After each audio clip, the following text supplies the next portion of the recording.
ഇൻഫാം രജത ജൂബിലി ദീപശിഖ പ്രയാണത്തിന് കട്ടപ്പന കാർഷിക താലൂക്കിന്റെ നേതൃത്വത്തിൽ സ്വീകരണം നൽകി. ജൂബിലിയുടെ ഭാഗമായി 2026 ജനുവരി 3-ന് കട്ടപ്പനയിൽ ആയിരങ്ങൾ പങ്കെടുക്കുന്ന വിളംബര റാലിയും നടക്കും. കർഷകരുടെ ഉന്നമനത്തിനായി ഫാദർ വടക്കേമുറി സ്ഥാപിച്ച കർഷക സംഘടനയാണ് ഇൻഫാം.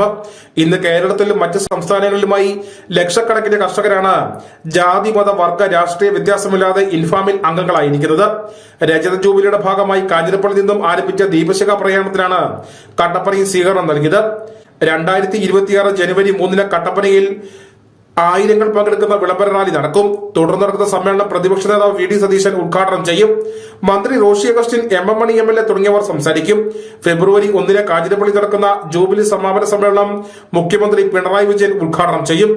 കട്ടപ്പന നടന്ന ദീപശിഖ പ്രയാണ യാത്രയിൽ താലൂക്ക് ഡയറക്ടർ ഫാദർ വർഗീസ് കുളമ്പള്ളിയിൽ അധ്യക്ഷനായിരുന്നു. ഇൻഫാം മേഖലാ പ്രസിഡന്റ് സെബാസ്റ്റ്യൻ മുക്കുങ്കലാണ് ജാഥ ക്യാപ്റ്റൻ.